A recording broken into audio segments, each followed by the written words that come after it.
നമസ്കാരം. Hema committee report പുറത്തു വന്നു എന്നിട്ടോ ഒന്നുമില്ല. 1.5 കോടി ചിലവായി, അത്ര തന്നെ. 300 പേജ് ഉണ്ടായിരുന്ന റിപ്പോർട്ട് പുറത്തു വന്നപ്പോൾ 233 പേജായിട്ട് ചുരുങ്ങി. ഊഹിക്കാമല്ലോ, ഉള്ളതെല്ലാം അങ്ങ് മുങ്ങിയിട്ടുണ്ട്. മുക്കേണ്ടതും നല്ല വൃത്തിക്ക് മുങ്ങിയിട്ടുണ്ട്. ഇതെപ്പോഴാണ് പുറത്തു വന്നത്? ഇപ്പോൾ ഈ 2024 2017 നടിയെ ആക്രമിച്ച സംഭവം ഉണ്ടായ സമയത്ത് രൂപീകരിച്ചൊരു കമ്മിറ്റിയാണിത്. 2017 ജൂലൈയിൽ രൂപീകരിച്ചൊരു 3-അംഗ കമ്മിറ്റിയാണിത്. സിനിമാ മേഖലയിൽ സ്ത്രീകൾ നേരിടുന്ന ലൈംഗിക അതിക്രമങ്ങൾക്കെതിരെ അത് പഠിക്കാൻ വേണ്ടിയിട്ട് ഗവൺമെൻറ് രൂപീകരിച്ച 3-അംഗ കമ്മിറ്റി. റിട്ടയർഡ് ജസ്റ്റിസ് കെ ഹേമയാണ് ഇതിൻ്റെ അധ്യക്ഷ. അതുകൊണ്ടാണ് ഇത് ഹേമ കമ്മിറ്റി റിപ്പോർട്ട് എന്നറിയപ്പെടുന്നത്. പിന്നെ മുൻ ബ്യൂറോക്രാറ്റ് കെ ബി വത്സലകുമാരിയും പിന്നെ നമ്മുടെ മുൻ നടി ശാരദയുമാണ് ഇതിലുള്ളത്. 2017 ജൂലൈ മാസം രൂപീകരിച്ച കമ്മിറ്റി ഇവർ നല്ല രീതിക്ക് തന്നെയാണ് അന്വേഷണം നടന്നതെന്നാണ് ഇതുവരേക്കും അറിയാൻ കഴിഞ്ഞത്. നല്ല രീതിക്ക് അന്വേഷണം നടത്തി ഇവർ 2019 ഡിസംബർ 31 ഈ റിപ്പോർട്ട് സമർപ്പിച്ചു. ഇപ്പോൾ ഇതേതാ വർഷം?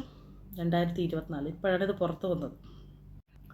നല്ല വൃത്തിക്ക് 4 വർഷം, ഈ കഴിഞ്ഞ 4 വർഷം ഗവൺമെൻറ് പൂട്ടിവെച്ചിട്ടുള്ള ഈ ഒരു റിപ്പോർട്ട് ഇപ്പോൾ വിവരാവകാശ കമ്മീഷൻ ഇടപെട്ട് പുറത്തു വന്നപ്പോൾ 300 പേജ് എന്നുള്ളത് 233 പേജായിട്ടുണ്ട്. ആ 233 പേജിൽ പോലും പല വിവരങ്ങളും ഇല്ലെന്നാണ് അറിയുന്നത്. പല വിവരങ്ങളും. കാര്യം എന്താ? മാനിക്കണം. ആരുടെയൊക്കെ ഈ ചെറ്റത്തരം കാണിക്കാനും ചെറ്റവെക്കാനും ഒക്കെ പോയിട്ടില്ലേ കുറേ നാളുകൾ. അവരുടെ പ്രൈവസി മാനിച്ചിട്ട് വിവരങ്ങൾ ഒഴിവാക്കണം. അങ്ങനെ ഒഴിവാക്കിയതാണ് അത്ര പേജ്. അതേ കൂടെ എനിക്കിട്ട് ഈ 4 വർഷം നല്ല സേഫായിട്ട് ലോക്കറിൽ ഈ റിപ്പോർട്ട് പൂട്ടി വെച്ചല്ലോ. എന്ത് നടപടി ഇതിനെതിരെ സ്വീകരിച്ചത്? എന്താ ഈ റിപ്പോർട്ടിലുള്ളവന്മാരുടെ പേര് കണ്ടപ്പോൾ ഗവൺമെൻറ്റിന് കാലിടിച്ചോ? മുട്ടിങ്ങനെ മുട്ടിയോ? ഒരാളുടെ ഇതിൽ ഒരുപാട് പേര് പറയുന്നുണ്ട് അവരുടെ അനുഭവം. ഏതെങ്കിലും ഒരു സിംഗിൾ വ്യക്തിയുടെ ഈ റിപ്പോർട്ടിൽ എന്തായാലും ചുമ്മാ ആരെങ്കിലും പറയുന്നത് കേട്ടാ ഇന്ന ആളിന് ഇന്നതെന്ന് പറഞ്ഞിട്ട് കേട്ട ഉടനെ അങ്ങ് എഴുതി വെക്കല്ലോ ചെയ്യുന്നത്. അവരത് അന്വേഷിച്ച് അതിൽ കഴമ്പുണ്ടെന്ന് കാണുമ്പോഴല്ലേ അവരത് റിപ്പോർട്ട് സബ്മിറ്റ് ചെയ്തത്. ഏതെങ്കിലും ഒരു വ്യക്തിയുടെ ഒരു പരാതിയുടെ മേൽ എന്തെങ്കിലും ഒരു നടപടി ഉണ്ടായിട്ടുണ്ടോ? റിപ്പോർട്ടിൽ എഴുതിയേക്കുന്നവരുടെ പേര് കണ്ടപ്പോഴത്തേക്കും മുട്ട് കൂട്ടിയിടിച്ചോ? എന്താണ് നമ്മൾ തന്ന നികുതിയിലല്ലേ, നമ്മൾ തന്നെയല്ലേ വോട്ട് ചെയ്ത് അങ്ങോട്ട് ജയിപ്പിച്ച് കയറ്റി വിട്ടത്. കുറച്ചെങ്കിലും ഒരു കമ്മിറ്റ്മെൻറ്റ് ജനങ്ങളെന്ന് പറയുന്നത് നമ്മൾ കഴുതകളോട് കാണിക്കണ്ടേ? ക്യാഷ് ഉള്ളവന് മാത്രം പൈസ പോക്കറ്റ് നിറയെ ഇങ്ങനെ പൈസയും കുത്തി നിറച്ച് വലിയൊരു BMW കാറിൻ്റെ ചാവിയും കയ്യിലിട്ട് കറക്കി നടക്കുന്നവന് മാത്രം ജീവിച്ചാൽ മതിയോ? സിനിമ ഇത്രയും ക്യാഷും ഇത്രയൊക്കെ സ്വാധീനമുള്ള സിനിമ ഇൻഡസ്ട്രിയിലെ പെണ്ണുങ്ങളുടെ അവസ്ഥ ഇതാണെങ്കിൽ ജസ്റ്റ് ഒന്ന് ഇമാജിൻ ചെയ്യും. വെറുതെ ഒരു ദിവസം പുറത്തോട്ടിറങ്ങുന്ന, വെറുതെ എന്ന് പറയുമ്പോൾ ചുമ്മാ ചുറ്റാനല്ല, ജോലി ചെയ്യാനാവട്ടെ പല ആവശ്യങ്ങൾക്കായിട്ട് വെറുതെ ഒന്ന് പുറത്തോട്ടിറങ്ങുന്ന ഒരു പെണ്ണിൻ്റെ അവസ്ഥ എന്തായിരിക്കുമെന്ന്. അപ്പോൾ ഈ അവസ്ഥയിൽ പെട്ടിട്ട് നമ്മൾ പ്രതികരിക്കണമെന്ന് പറഞ്ഞു. പ്രതികരണം കൊണ്ടിട്ട് പോലീസ് സ്റ്റേഷനിലോ അല്ലെങ്കിൽ ഇവരുടെയൊക്കെ അടുത്തോട്ട് പോയി കഴിഞ്ഞാൽ നീതി കിട്ടുമെന്നുള്ളതിൻ്റെ ഒരു ഉറപ്പുണ്ടോ?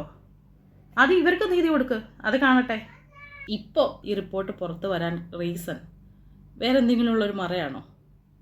കാരണം ഇപ്പോൾ വയനാട്ടിന് വേണ്ടിയിട്ട് കുറച്ചധികം പൈസ നമുക്ക് പലർക്കും കണക്കറിയാം. പലയിടത്തുനിന്നും നമ്മൾ അങ്ങനെ കിട്ടി ഇങ്ങനെ കിട്ടി അവർ ചെയ്തു ഇവർ ചെയ്തു എന്നൊക്കെ പറയുമ്പോൾ നമ്മളെല്ലാവരും സന്തോഷിച്ചതാണ്.